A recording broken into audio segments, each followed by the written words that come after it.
Sign করে ফেলছেন? আগেই করে ফেলছি, আপনি ভালো রাখেন। ঠিক আছে, আসসালামু আলাইকুম। আমরা হচ্ছে আব্দুর রহমান ভাই হচ্ছে আমরা এখন একটা ইনজেকশন দিলাম।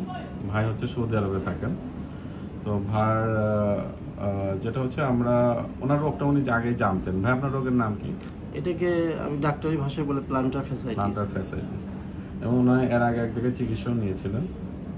তো আমরা যেটা করি, আমি বেসিক্যালি যেটা করি সেটা হচ্ছে যে এই রোগটা আমরা ডায়াগনোসিস, আমরা ক্লিনিক্যালি রোগের হিস্ট্রি নিয়ে ডায়াগনোসিস করি। আপনারা জানেন যে রোগটা থাকলে যেটা হয় মেইনলি যখন সকালবেলা মানুষ যখন হাঁটতে যায় তখন হচ্ছে পায়ের গোড়ালিতে ব্যথা করে, বিশেষ করে প্রথম দিকে যখন পাটা ফেলে তখনই ব্যথাটা শুরু হয় এবং অনেক সময় 4-5 মিনিট থাকে। এবং এই ধরনের রোগীরা যখন দাঁড়ায় কাজ করে কোনো বা ওই পায়ের কোনো কাজ করে তখন কিন্তু এই ব্যথা অনেক বেশি বেড়ে যায়, অনেক বেশি, মানে ইনটলারেবল। কারণ হচ্ছে যে ব্যথা কীরকম বেশি বেড়ে যায় সেটা যদি আমি আপনাকে এক্সপ্লেন করি, কারণ হলো আমার কাছে ইটালি, বেলজিয়াম, তারপরে হচ্ছে বাহরাইন, সৌদি আরব, মালয়েশিয়ার অনেকগুলো 5-6টা রোগী বেশি শুধু মালয়েশিয়া থেকে। এরা কিন্তু অনেকে ওই দেশে চিকিৎসা নিছে, নেওয়ার পরেও তারা যখন ভালো হয় না তখন তারা আমার কাছে আসে এবং আমার কাছে চিকিৎসা নিয়ে মালয়েশিয়ার এক ভাই বলছে যে আলহামদুলিল্লাহ আমি অনেক ভালো আছি, এবং সে কিন্তু প্রায় 1 বছর হয়ে গেল এখন পর্যন্ত ব্যথার কথা বলে না।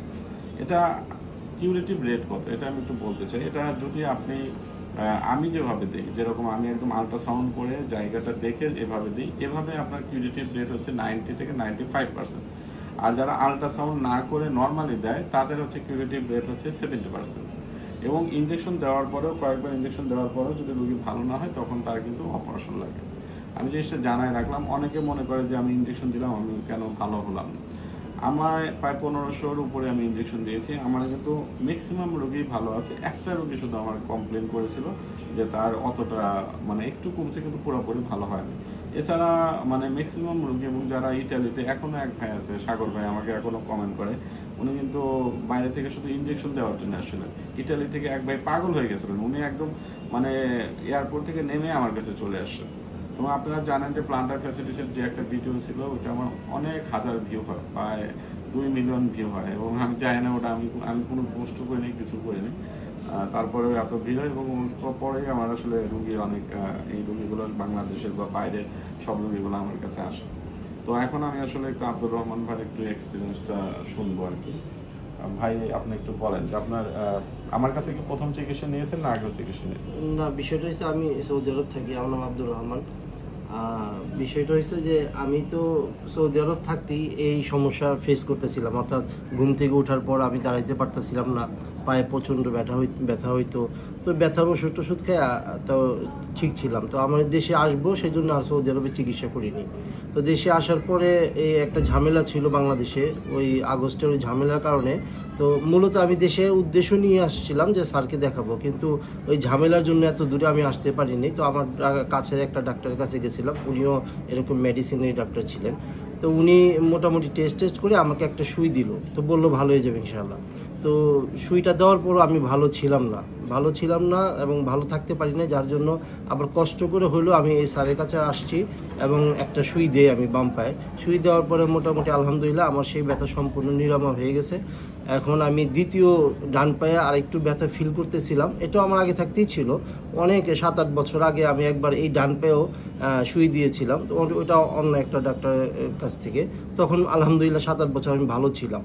তো এখন আবার স্যারকে দিয়ে আবার দ্বিতীয় পায়ে ডান পায়ে সুইটা দিলাম। তো ইনশাআল্লাহ আশা করি যে এবারও আমি ভালো থাকতে পারবো। স্যারের জন্য অনেক শুভকামনা যে স্যারের, আমিও ইউটিউব থেকে দেখেই এই স্যারকে চিনছি, এছাড়া তো আমরা এত দূরে চিনার কোনো উপায় নাই। তো যাক, আমার অনুরোধ যে এই পেশেন্ট যারা আছেন এইভাবে যারে তারে দিয়ে সুই দিয়েন না আমার মতো। আমার কিন্তু বাম পায়ে কিন্তু অলরেডি এই 2 মাসের মধ্যে 2টা সুই পড়ে গেছে, যদিও এত সুই দেওয়াটা ডাক্তারি হিসাবে ঠিক না, কিন্তু কী করবো, এখন ভুল চিকিৎসা একটা হয়েছে, দ্বিতীয়বার আমার তো চিকিৎসা করতেই হবে, সেই জন্য আবার দ্বিতীয়বার আমারই সেই সুইটা নিছি। তো আপনারা সবাই একটু সচেতন হলে হয়তো ভালো ডাক্তারের কাছে আসলে চিকিৎসাটাও ভালো পাবেন, এটাই সবার প্রতি অনুরোধ। থ্যাংক ইউ স্যার, ধন্যবাদ আপনাকে, অসংখ্য ধন্যবাদ। ইনজেকশনের ব্যথাটা কেমন পাইছেন? না স্যার, এটা নর্মালি, এটা কোনো ব্যথাই না। দেওয়ার মধ্যেও যেমন আমি সত্যি কথা বলি আপনাকে, আমি যখন প্রথম 7-8 বছর আগে একটা ডাক্তারকে দিয়ে সুই দিছিলাম, উনি কিন্তু আপনার হিসাবে দেয়নি, কিন্তু ওনার সুইটা কাজ হয়েছে, কিন্তু যে ব্যথাটা আমি পাইছি আমার 3-4 জনে ধরে রাখছিল, শোয়ার পরে। তারপরে উনি আমাকে মানে 3-4 বার এভাবে আর কি ইঞ্জেকশন পুশ করছে, 3-4 জনে তো ধরেই রাখছে আমাকে। কিন্তু এই এখন তো আপনি যেভাবে দিলেন, দুইবার দিলেন, যে তো কেউ তো আমাকে ধরেও নেই, আমি নর্মালি জাস্ট একটা পিঁপড়া কামড়ের মতো অনুভব হইলো, এছাড়া আর তেমন মানে নর্মালি যেভাবে হয় ওইভাবেই হয়েছে। এটা কোনো ব্যাপার না, এটা যে একটা ছোট বাচ্চা হইলো এটা দিতে পারতো। আচ্ছা, থ্যাংক ইউ সো ভাই, আপনার জন্য অনেক অনেক শুভকামনা। আমাদের সবার স্টাফের জন্য দোয়া করবেন, আপনার জন্য দোয়া রইল। দোয়া করি। আসসালামু আলাইকুম। ওয়ালাইকুম আসসালাম।